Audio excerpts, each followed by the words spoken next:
Welcome to the Love Lab Podcast, a safe and fun place to get real and learn about sex.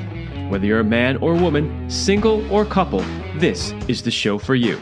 I am your host, Kevin Anthony, and I am here to guide you to go from good to amazing in the bedroom and your relationships.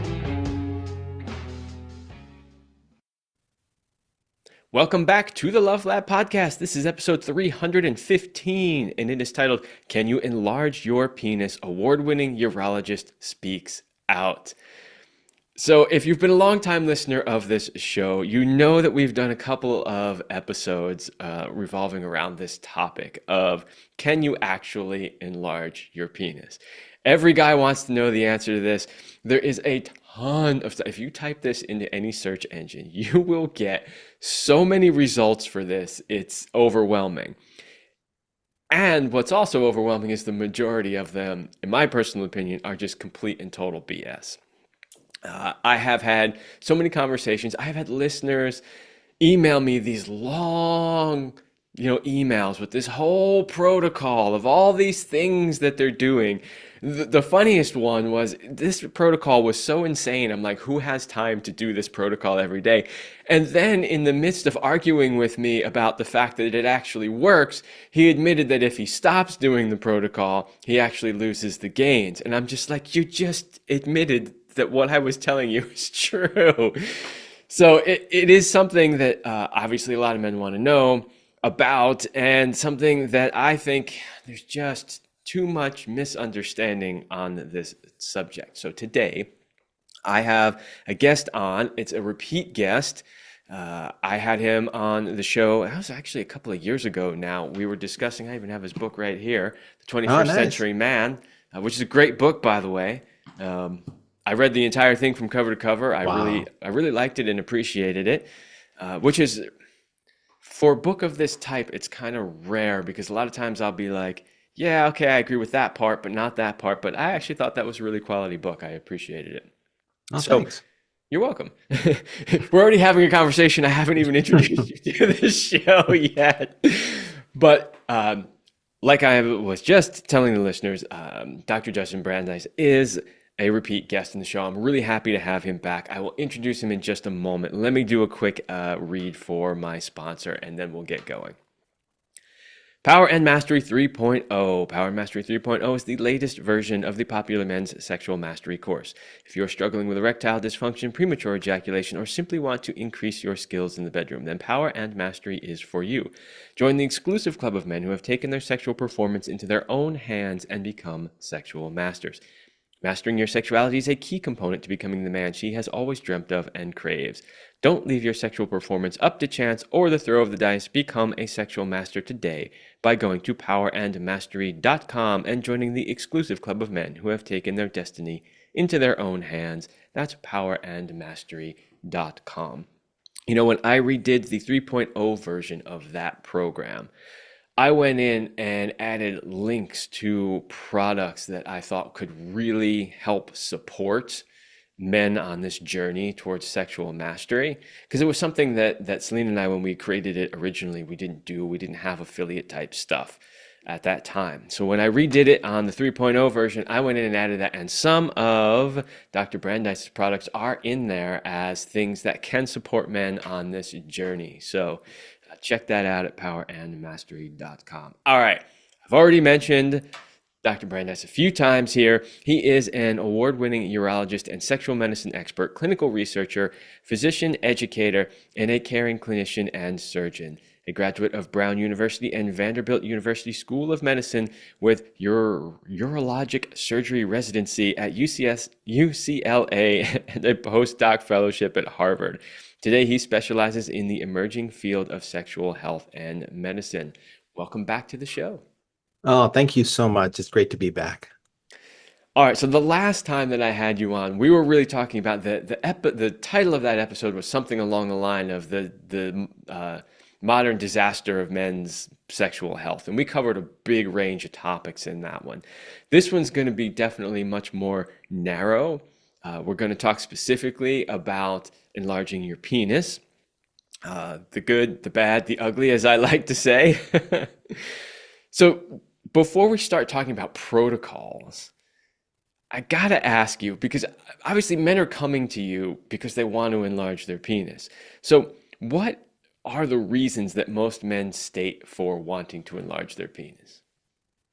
It's just a personal preference, I think, based on societal pressures. And I mean, the function of the penis is urination and procreation, right? And probably 98% of the penises that I see fall into that category where they're adequate for urination and adequate for procreation, right? So really it's personal preference, and you'd be surprised. I get the full gamut of penis sizes. I get guys coming in with smaller penises, average size penises, and with larger penises. It there doesn't seem to be a pattern or a trend of who comes in. When questionnaires ask men, do you want to have a larger penis, 50% of men say yes, and 50% of men are probably lying. That's funny. Well, it's interesting. I mean, if the results are 50% of men say yes, we know what the average penis size is, and we know that 50% of men are obviously, because it's an average, smaller than that. So it would make sense that at least 50% of the people who are smaller than average size would be thinking that they would want to increase their penis size. That makes sense. Interestingly enough, on this topic, I talk about this all the time. Doing the work that I do, obviously, I talk to men with a broad range of penis sizes also. I also have some personal friends who have one friend who has a very large penis. And one of the things that I often hear from men with really large penises is that there are some serious downsides when having sex due to the fact that their penis is actually too large to be used in the same way that somebody with a more normal sized penis could do it. Yeah, I had a patient who was a P-long study participant that continued after the 6 months of the P-long study and continued to get growth. And then he came in to see me and he said, Doc, this is going to be the last time I see you. And I said, oh, how come? Aren't things going well? He goes, well, things are going a little too well. He said, my wife says I'm too big for oral and too big for anal, and that I need to leave at least one orifice open. Well, right away that says something about your program. But two, I kind of wanted to make that point because I want guys like, look, guys, the average penis is 5 inches, right? Most women would be satisfied with anywhere from 5 to 7-ish inches, and they would be perfectly happy with that. If you're already at the high end of that scale and you're thinking you want to go bigger, I would caution you, not all women are going to be okay with that. Just a little piece of advice. Okay.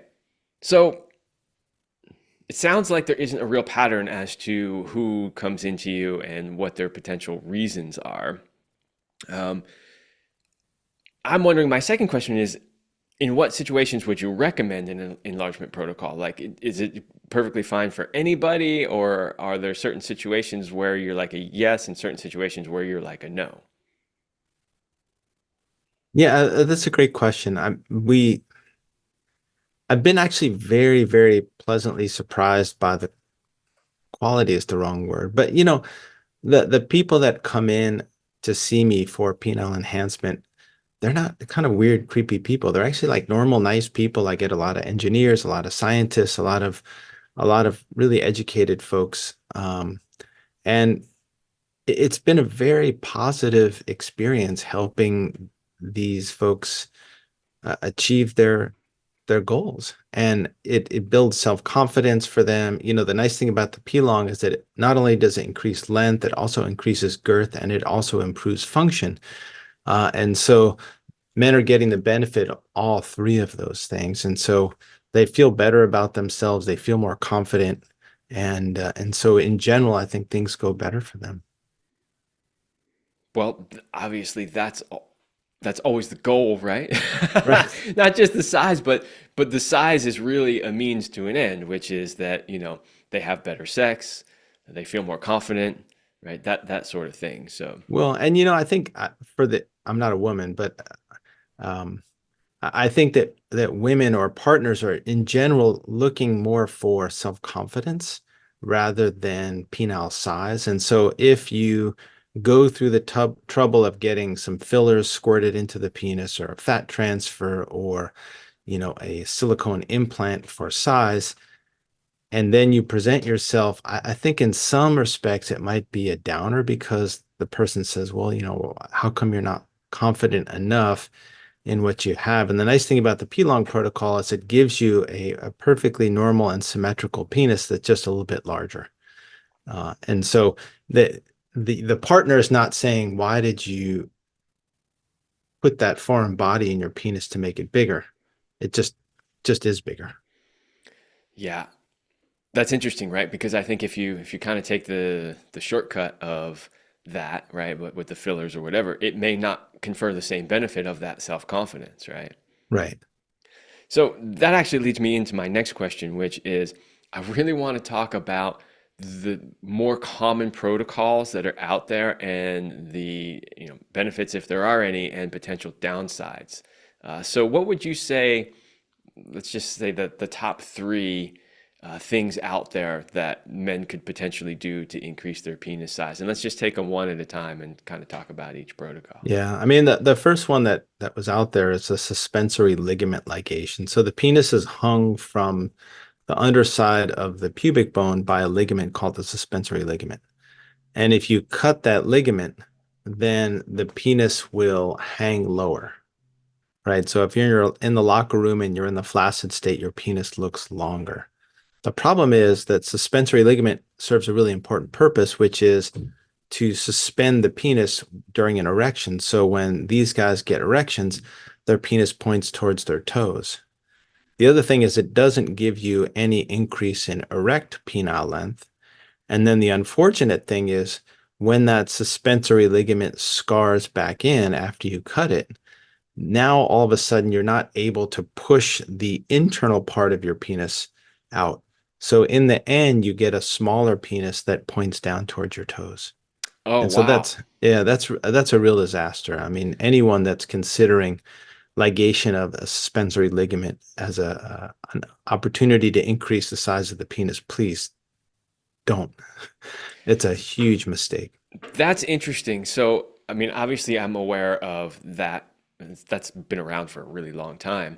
And I was aware of pretty much everything you said, except for that part of in the end, when it scars over, you actually end up with a shorter penis. Wow. Talk about a reason to not do it. The whole reason you're going through this is to get a longer penis, and in the end, you end up with a shorter one. Yeah, I mean the thing is anatomically half your penis is on the inside and half the penis is on the outside. And so when you get erection, the half that's on the inside increases in size and the half on the outside also increases in size. But if you're limiting the erection to just the outside part because the scar tissue prevents the inside part from expanding, you really that's a real big problem.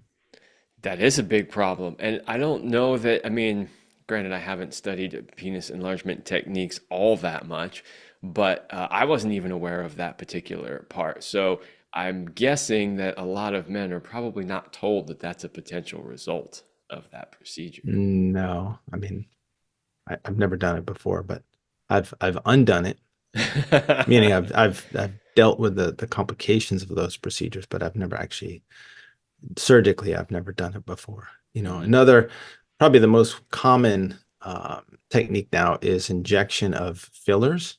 mhm. And you can use there are a variety of fillers from collagen to hyaluronic acid to PMMA, and a lot of it deals with the absorptivity.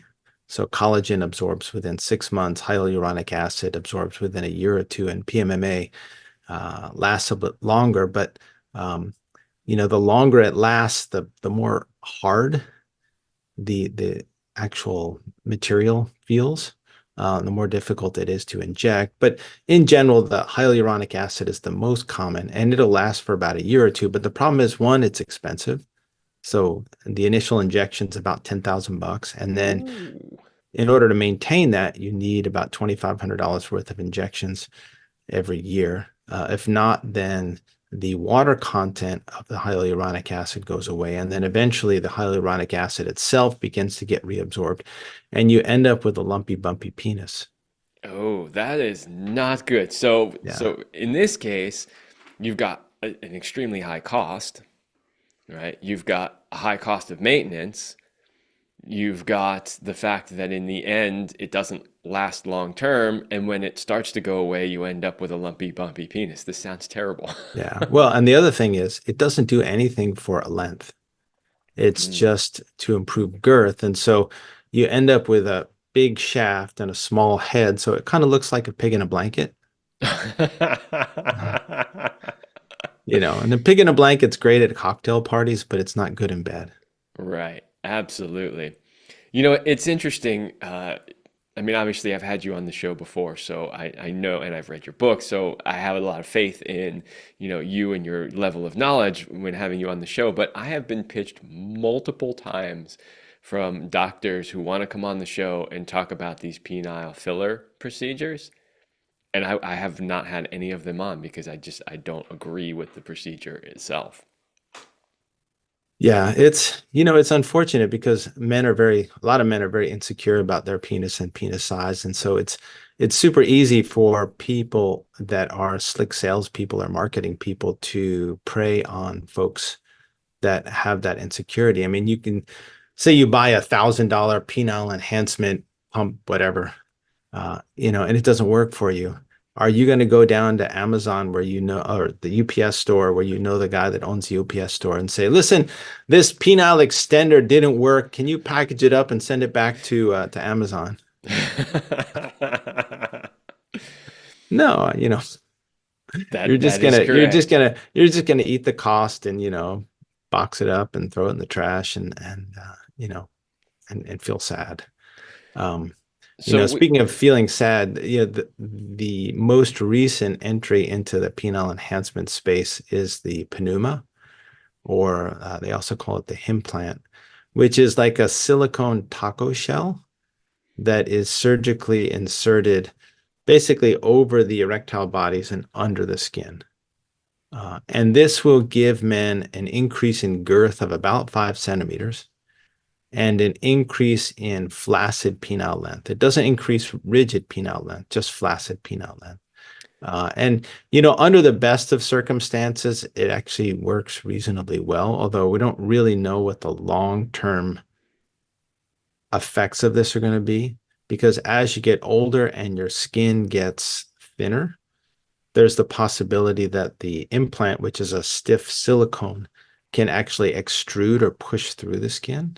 mm, Um, but the other thing is, I've seen a lot of patients um, who've had them removed, either for discomfort or infection. I had this one poor guy, 25-year-old male nurse, who came in with a perfectly normal penis, had the pneuma placed, got an infection, was in the hospital for a week on intravenous antibiotics, finally had to get it removed, and has subsequently had at least 2 additional surgical procedures to try to get back to where he started from.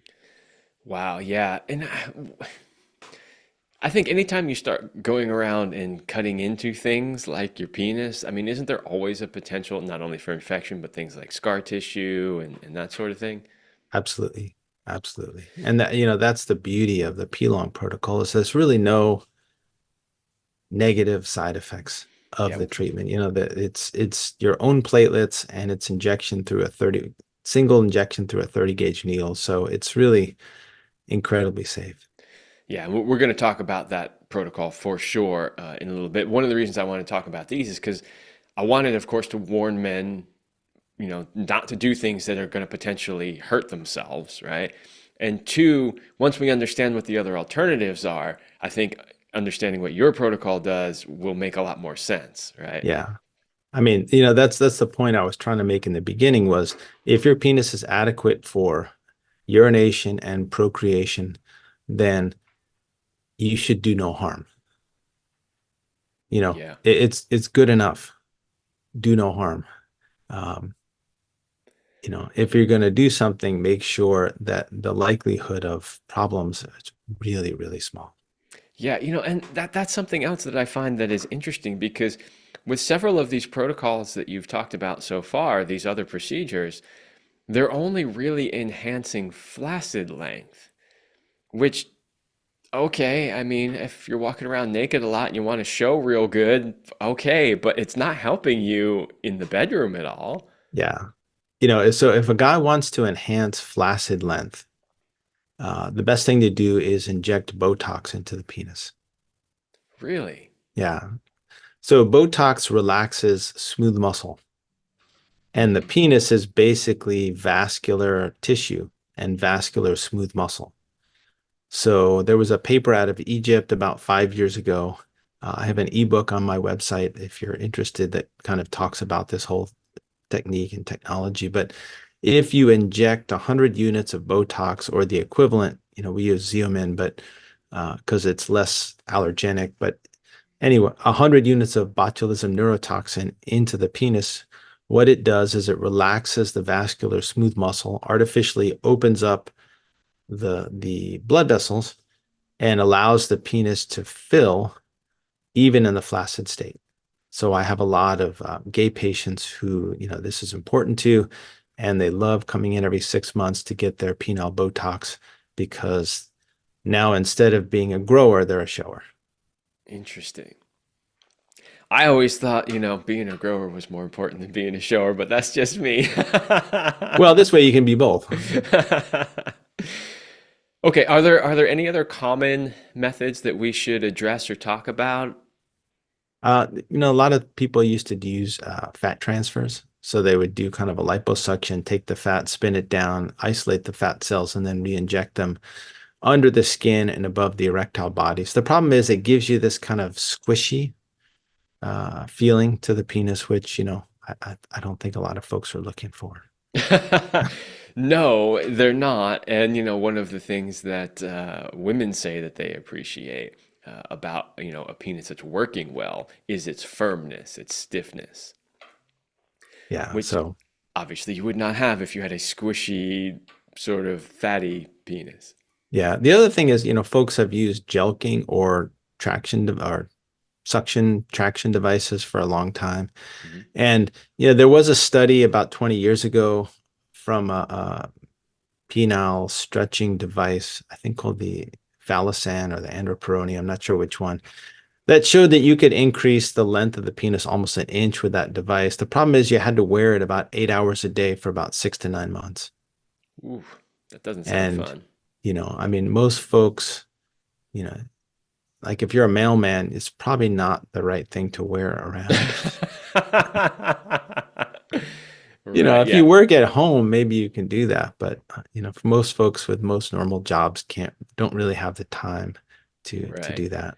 So, what do you think, since we're talking about sort of stretching devices or suction devices? I know you mentioned penis pumps earlier. What is your opinion on those?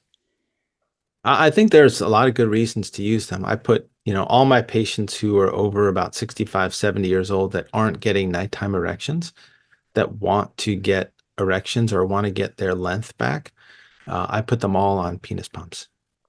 And I have them pump, for 2 minutes, release, 2 minutes, release, 2 minutes, release for about 10 or 15 minutes every day.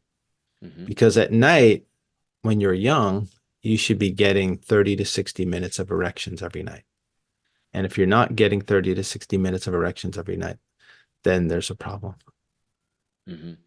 So basically you're prescribing that to them to mimic the function that their bodies used to do that actually helps sort of stretch and maintain a healthy blood flow to the penis that they're not getting anymore. Exactly. The other thing you can use it for is to artificially get an erection. So for my patients who say have prostate cancer or prostate cancer surgery or are diabetic and they can't get good erections anymore and they don't want to use trimix injections into the penis or get a penis implant, they can use the pump to pull venous blood into the penis and then put a ring around the base to keep that blood in. And Hmm. they're able to get an erection uh, using that technique. Hmm. Interesting. And are there any potential downsides to doing that? I mean, you shouldn't leave the ring on for more than a half an hour. The other thing is to get a good rigid erection, you need arterial blood flow pumping into the penis, right? And what you're doing with the pump is you're pulling venous blood in. So as soon as you release the pump or release the ring, the erection is going to go away immediately because there's no blood being pushed into the penis. Hmm. Yeah, that's interesting, right? Because I think a lot of people think, well, blood flow is blood flow, Mhm. but that's not necessarily the Yeah. case. There's inflow and then there's outflow and then there's backflow. And so the Hmm. pump is using backflow and normal erections are using inflow and blocking the outflow. Mm, that's important to know. Okay. So I think we did a pretty good job of covering the different methods that are out there. And when we talked about each one, we kind of already talked about the potential risks, which, I think for almost everyone that we talked about are pretty high. Yeah. You don't want to be Just that guy with a pig in a blanket penis. right. Well, here's the other thing too, and this is something because I get sent products all the time because of what I do, right? And so like a lot of them, I look at it, I'm like, you know, I have a perfectly normal penis. It functions perfectly well. It actually functions quite well for somebody my age. And I'm like, do I want to risk messing that up to test out some product that somebody sent me? I'm like, I don't think so. So unless they can guarantee me that it is perfectly safe and it's not going to do any damage, I personally don't want to take that risk. That's why I think some of these procedures that we talked about are kind of crazy. It's like, okay, you want to be a little bit more of a shower or whatever, but you're taking a huge risk and potentially damaging your penis forever with some of these procedures. Yeah, I agree with you 100%. We take a Hippocratic oath of first do no harm. Yeah, absolutely. Okay, so then obviously having talked about all of those protocols and the risks of them, and the fact that I personally wouldn't do them. Then of course we need to contrast that with approaches that are better, such as your protocol, which I want to do next. But um, I think now is a really good time to just take a quick pause for a second sponsor ad, and then we'll jump into that. Well, yeah, we can build up suspense. That's right. Come back and hear about how you can increase the length, girth, and function of your healthy penis. That's right. If you leave now, you will never get the You'll answer to never, your penis will that. always be inadequate.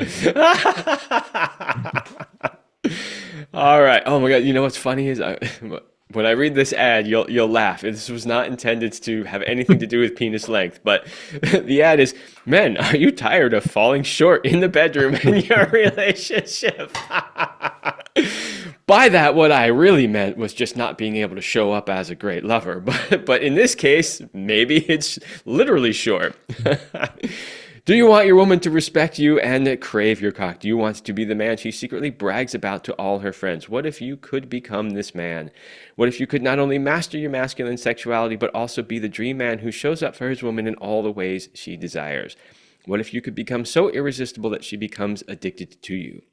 If you are ready to become that man, then check out my Become the Man of Your and Her Dreams coaching program by going to kevinandceline.com/go/man of her dreams. It's a long link. I know. Don't worry about it. It's in the description. Just go click on it.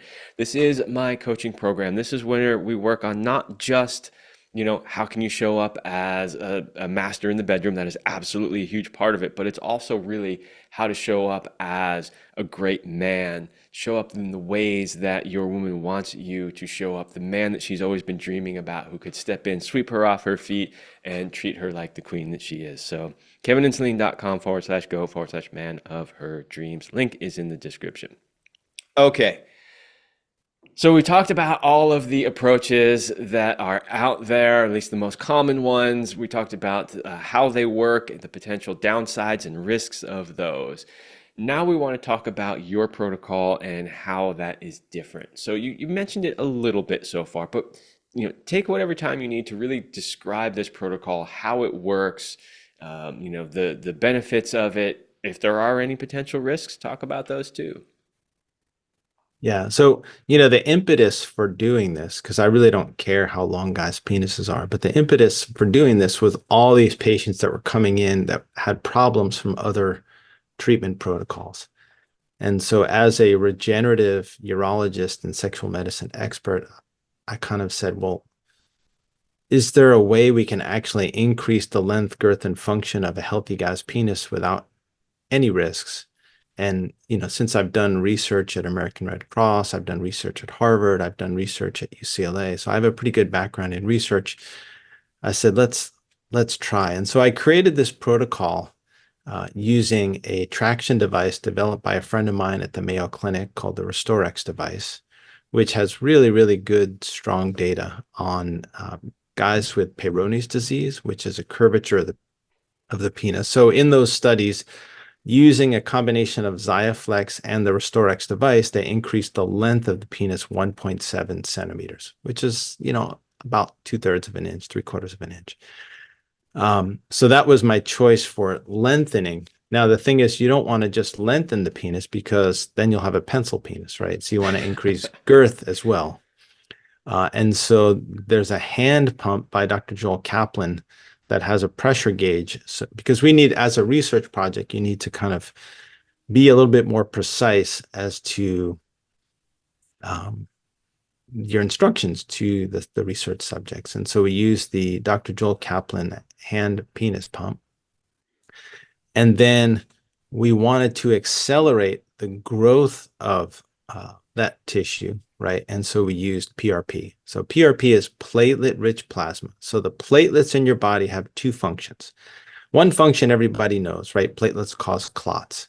But the other function very few people know, but what is in platelets are growth factors. So not only do they cause a clot, but then they trigger the regrowth of tissue. So it's actually a perfect system, right? Because you go and you cut yourself, you cause some damage to tissue, you can have some bleeding, the platelets come in, they cause a clot, but then they also release growth factors, which trigger local regrowth of tissue. And so what we use the platelets for is to accelerate the growth process that's created by the traction device and also the suction device. And then the final ingredient is my Affirm nitric oxide booster. And what that is a nitric oxide booster, which opens up blood vessels. Your body uses nitric oxide to create something called cyclic GMP, and cyclic GMP opens up blood vessels. And this is true not just in the penis, but head to toe. And so it helps men get nighttime erections, because when you're on this protocol, the more and the better erections you get, the better. And also it helps the growth factors and the growing tissue get oxygen and nutrients and proteins and things that it needs to do to grow and remodel. And Yes. so, yeah, so I put all those ingredients together in a protocol. I got institutional review board approval, which is, what you really need to get if you do a proper scientific study.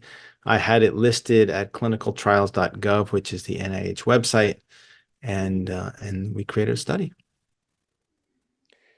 So, I kind of want to talk a little bit about some of the components of that program, just in case people aren't Sure. as familiar with it. So, first of all, the PRP is something that has been used for all sorts of different things in the health field. So it's not something that was developed specifically for this. It's actually used in a lot of things. In fact, I had PRP done.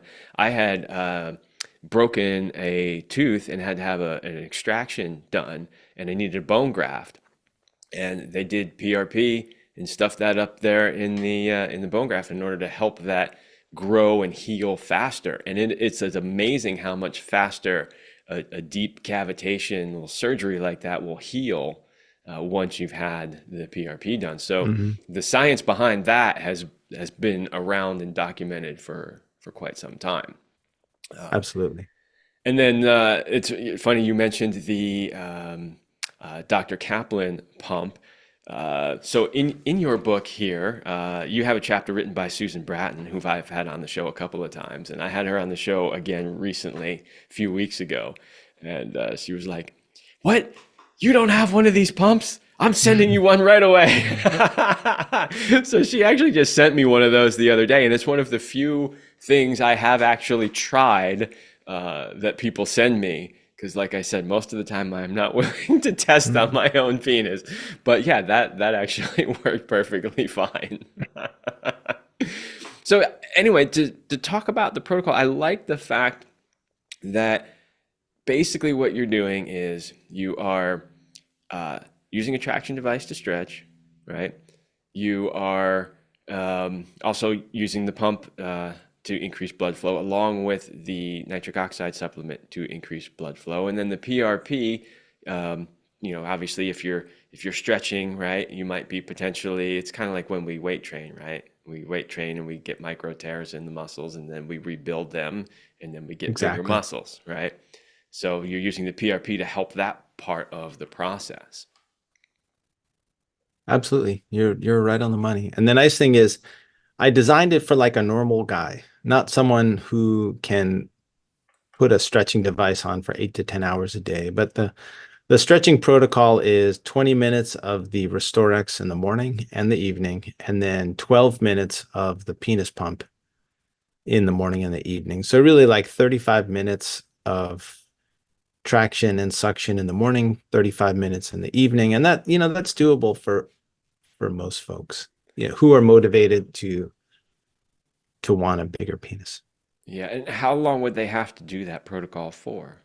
Right. So the research protocol was 6 months, right? So in research, you want to go long enough that you're able to show statistical significance, right? To be able to show that it's not coincidence that this happened, but actually there's a 99% chance that this didn't happen just by chance. Hmm. And we reached that milestone. Now, the thing is, I had guys that were participating in the study that said, well, I went from 5 to 6, but I'd like to go to 6.5 or 7. And so they continued to stretch and to use traction and to take the affirm and to come in for PRP. And they've been able to achieve those gains. So, it's not like all of a sudden at 6 months you magically stop growing. Uh, if you're happy at 6 months, you can stop. And as long as you're getting adequate erections at night, you should be able to maintain those gains. Um, and if you want to continue growing, then guys will continue to come in to get additional PRP injections and traction and suction. Well, so that, of course, was my next question was like, how long does this last, right? So you've done this for 6 months. Let's say you've grown however, much, an inch, half an inch, whatever, and you're like, okay, I feel happy now. Like, is that just you're good? Yeah, I mean, as long as you're getting good nighttime erections, it's interesting. I did another study on the Affirm supplement. It's a really, really fascinating study. There's a device out there called the FirmTech ring. I don't know if you know Hmm. about this I device, do. but I had him on the show actually. yeah. And so he and I created this study looking at whether Affirm improves nighttime erections. So, Affirm has citrulline and nitrates, which nitrates turn into nitrites, turn into nitric oxide. And 50% of the nitric oxide that you get in your body comes from nitrates, and 50% comes from the citrulline arginine cycle, right? So then you make nitric oxide. And as you get older, the amount of nitric oxide that your body makes for you declines. And a lot of nitric oxide you get from diet, from beets, from watermelon, from green leafy vegetables, and from other foods. And so there are a couple studies out there looking at citrulline, but the outcome measure that they use what's called erectile hardness score, EHS. And basically it's a questionnaire where they ask guys, rate your erections on a scale of 1 to 4. Like that's not really a objective, solid rating score. And so I said, well, there's got to be a better way. And so I connected with Elliot Justin, who's the head of FirmTech. And FirmTech measures basically blood flow or penis pressure at night. And then I worked with their statistician to create a metric called area under the curve per hour, right? Because before they were looking at how high the peaks were and how many of the peaks you got. And I said, well, let's just look at the area under the curve and then how many hours you were sleeping and then create a single metric of area under the curve per hour. And so what we found, and I'm presenting this in October at the Sexual Medicine Society of North America meeting. So I don't know how much I'm allowed to talk about this, but basically what we found is that in men who were taking two Affirm tablets before they went to sleep, they improved the area under the curve per hour of erectile function 30%, Wow, that's which is impressive. pretty 30%. remarkable. Yeah. 30%, and that's a purely objective measurement, right? So it's not like, well, like I had this one guy told me, he goes, "Oh, doc, it was like $100 down the drain." I said, "Well, Joe, what do you mean?" He's like, "Well, took my wife out for dinner.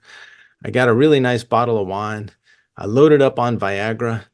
And then I said one stupid ass thing, and it was $100 down the drain." Right? So nighttime erections, they don't care about what stupid things you say to your wife. It's what happens when you go to sleep, and it's pure physiology. And so that was the amazing thing, is that we were able to show that just taking the Affirm nitric oxide booster, you were able to improve nighttime erections 30%. And I was actually really surprised how much erectile activity occurs at night. It was like anywhere from 30 to 90 minutes of erections every night. So if you're getting 60 to 90 minutes of erections every night, stretching your penis to its fullest extent, that's going to be enough to maintain the gains that you get from the P-Long protocol. Yeah, a lot of people don't realize how important those nighttime erections are and how they can be a sign of greater health challenges. So, yeah, if you are not having those frequent and regular and strong nighttime erections, the first thing, go see your regular doctor and make sure you're healthy. Second thing is, yeah, for your penis health, you need to find ways to achieve those again. And it sounds like you've got some good research there showing that the Affirm will actually Yeah. improve You want to that. hear something really cool? Yeah. So we're doing a follow-up study on that called the Confirm 2 study, right? So the way I'm going to throw a little biochemistry at you and your audience. So nitric oxide creates cyclic GMP, and cyclic GMP creates a cascade to open up blood vessels, right? And so that's what we were taking advantage of in the Confirm 1.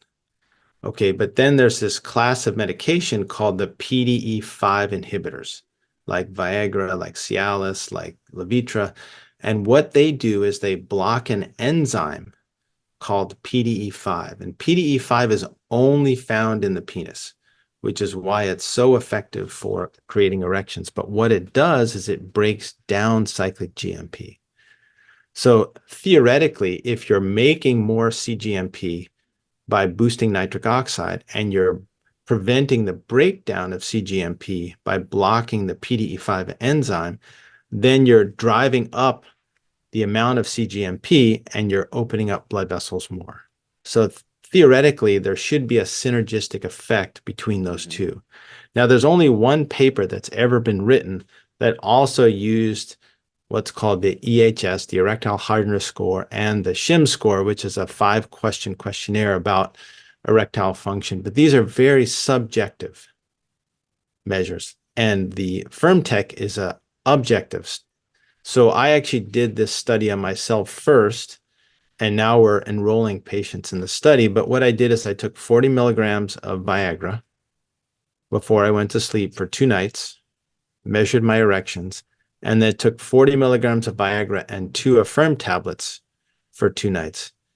And it was dramatic how much better my erectile function at night was when I was sleeping with the combination of Affirm and 40 milligrams of Viagra.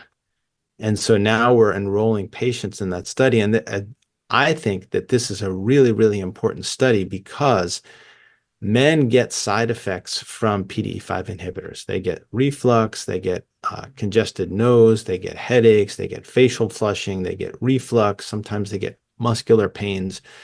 And so a lot of men can't take the dose of PDE5 inhibitors high enough to help their erectile activity get to the right place.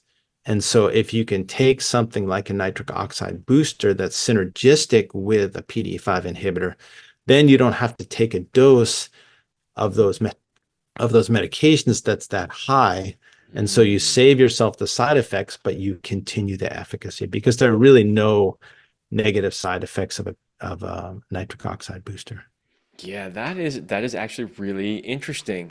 The way that you can, if you need the help of a medication, the way that you can take a lower dose of that by supporting it with something else that works synergistically that doesn't have side effects. That's actually Yeah, really give me amazing. one sec. I might have the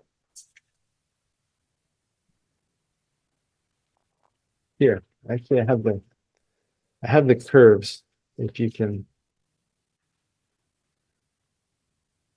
let's see. Can you see that? Yes. All right. So you can see nitric oxide makes the cGMP and PDE5 breaks down the cyclic GMP. So you can kind of see what that synergy is. Now, let's see. This is what the curves look like when you get the nighttime erections, right? So those show Hmm. two nighttime erections. And then when the first night that I took the combination, I had one, two, three, four, five, six erections.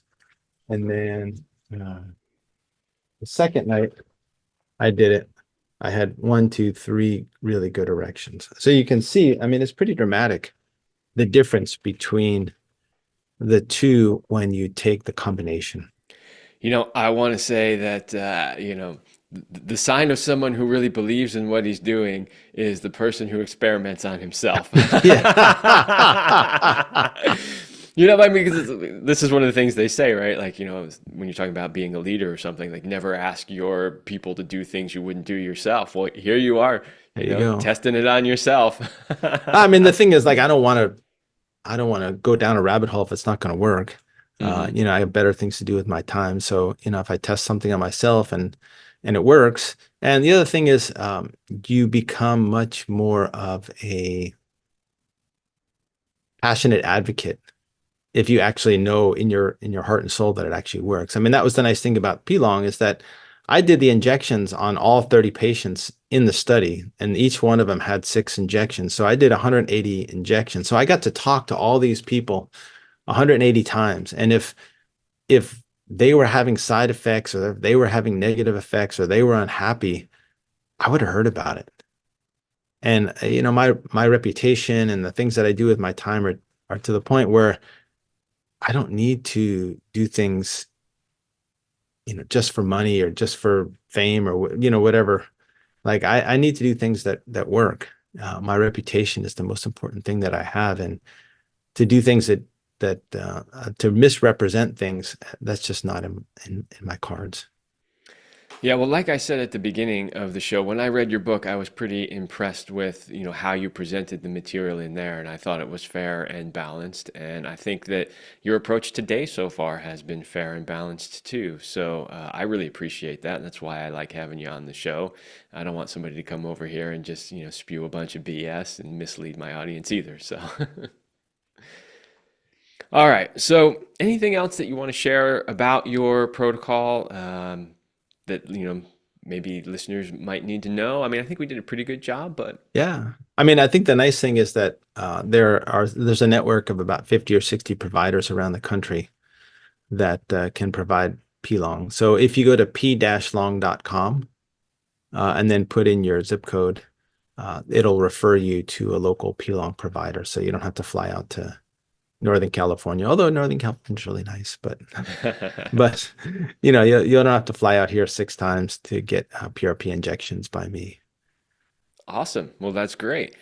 So we have just a couple of minutes left. I'm wondering if there's anything else, because we started obviously talking about penis enlargement, but we also got into some other things too about just general penile health type stuff.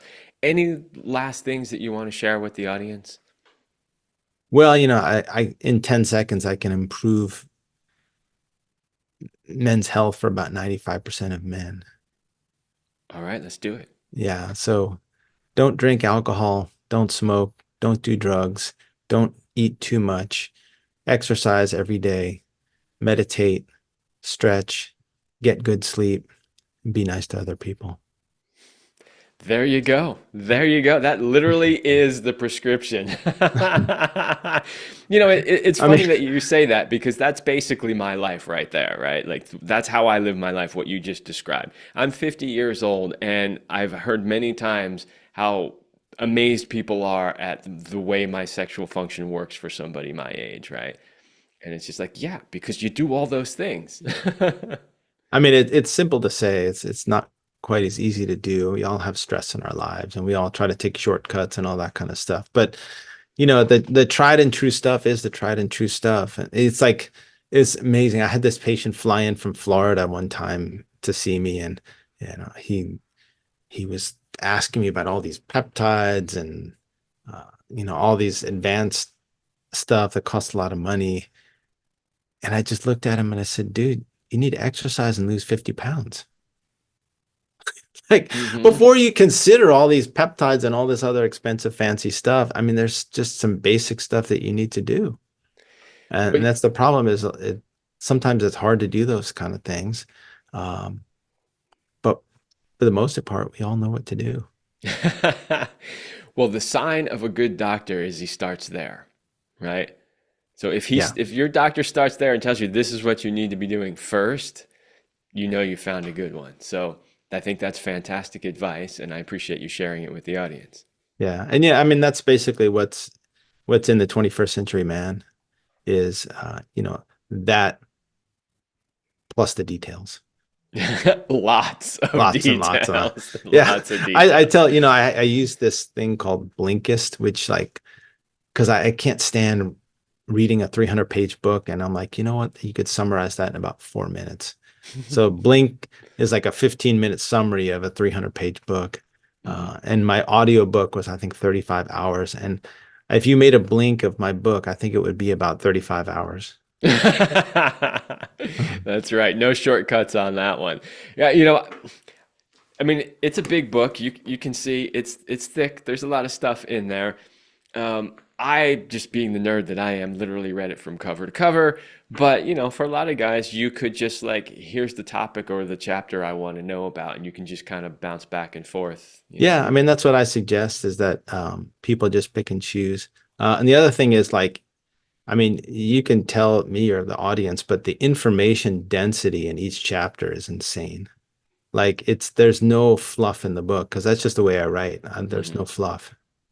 Well, that's something actually I really appreciated about it also is, how many times I read a lot of books, right? And how many times have you read a book where, yeah, they pretty much could have summarized the whole thing in the first three chapters, but the rest of the book is just reiterating and saying the same thing in different ways and trying to Yeah, drill it into your head. That is definitely not this book. no, This book is to the point and then on to the next subject and to the point and so on. So yeah, I actually appreciated that.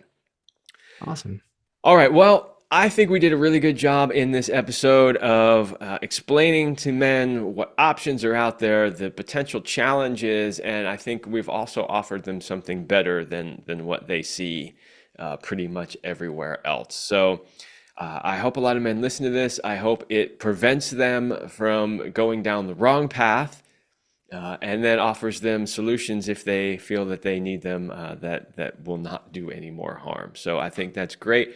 I want to thank you for coming on the show and sharing your expertise. Hey, my pleasure. Thanks for having me on. I always love being on your show.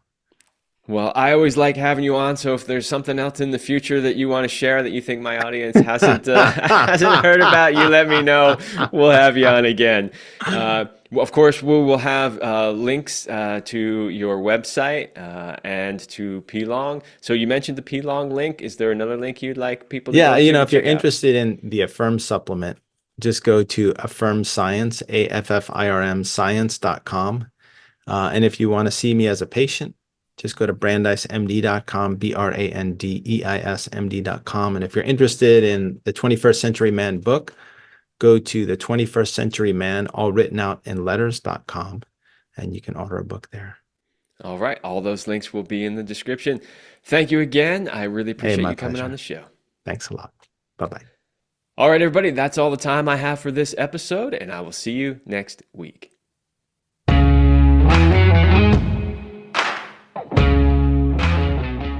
I hope you liked this episode of the Love Lab podcast. If you enjoyed this show, subscribe, leave us a review, and share it with your friends. And for more free exclusive content, join me in the Passion Vault at kevinandceline.com/vault. That's kevinandceline.com/vault. Thanks for listening, and remember, as Celine used to say, you're amazing.